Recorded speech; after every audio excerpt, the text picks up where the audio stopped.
Okay, continuing with chapter 21, part 10. This is where I ended off. It's on verse 4 with Rashi's commentary, where he says, we thought he was hated by God.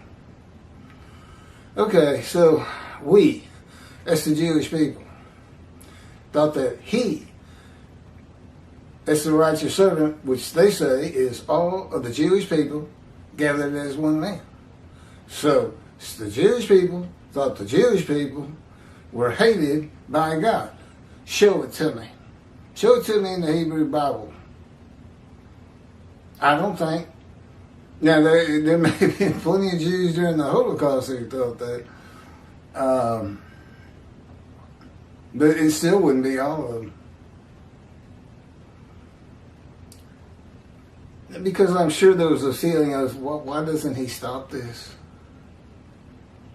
And I got the answer to that from God, by the way. You want me to tell him? Basically, what God would say, and has said, it's in here, in the book, and on video, I think. I gave them that land. Okay? They got run off. But they could have come back hundreds of years before they did, and not because they were forced to. When they were forced to learn that they cannot be separated. They had to be together as much as all one man as possible. And he says, so they left. Then they didn't come back. Well, God says, I'm not going to go get them. And I didn't cause the Holocaust to drive them back, as Tovia Singer teaches, which makes God just irate. As irate as he is with the Gentiles saying he would accept a human sacrifice, in particular a human sacrifice that presumably he caused. Irate. And when you start talking about him killing his children, and Tovia Singer uses 6 million of them murdered, God just said, no, I'm here. I'm just waiting for them to come back, and I already know they will make it back. I don't know the number that's going to make it, but I'm close. But that's what it is. That's just not the way he works. Yeah, I mean, you have to know him as I know him, I suppose, to really understand what he's saying. Well, yeah, he raised up armies, caused plagues and famines. I mean, he can be, he can be pretty tough. You got to be a servant if you really want to know pain. He can put a pain on any part of your body in any manner and do all kinds of maltreatment. Just horrible things. I asked him, I'll just sum it up without a bunch of stories. I'll sum it up. So I see these words, wounded, and God's teaching me that these words come from the fire of refinement that you're going through. Wounded, punished, maltreated, crushed, bruised, chastised. And I say, well, I see you doing all of that with me. And people, I'm not talking about for 5 minutes. These things can go on for days, weeks, and months. Whatever he's doing at the moment. He's always coming up with something new. And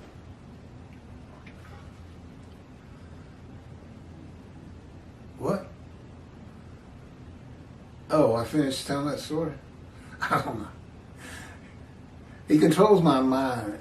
See, he's just caused me embarrassment on a video that I'm putting on for him as his representation.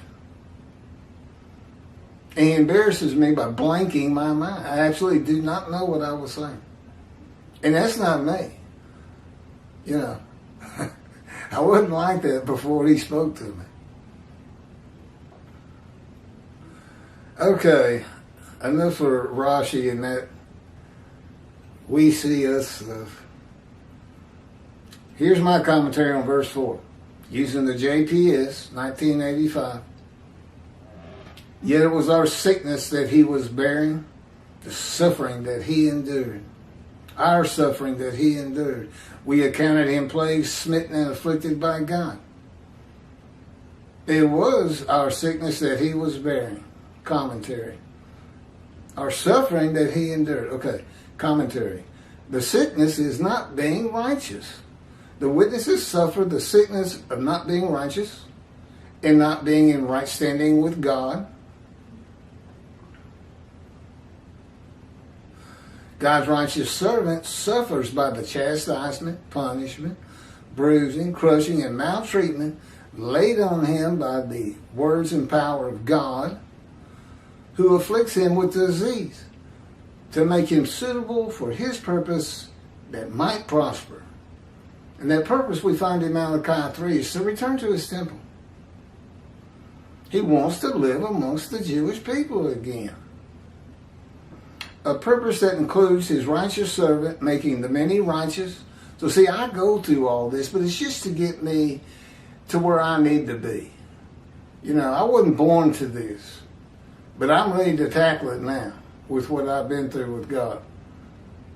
And so, you know, it's not a vicarious suffering. What do they say? It was our suffering that he endured. No, they're suffering their own suffering. They're suffering right now. I haven't lifted it from them. But as the righteous servant, preaching God's law and telling them that God is here and there's sin forgiveness in a new covenant, don't make any more mistakes. Get back to synagogue, and we're hoping, and God believes or knows, that's going to bring the many made righteous, who will turn into a multitude. And no, I do not have the numbers on that.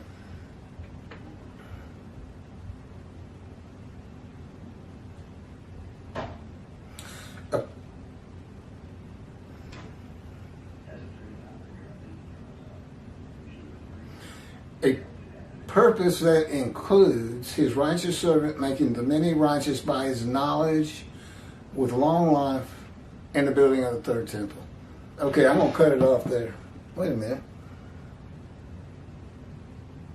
Yeah, I got a little more than a page to do, I guess. I'll pick it up there.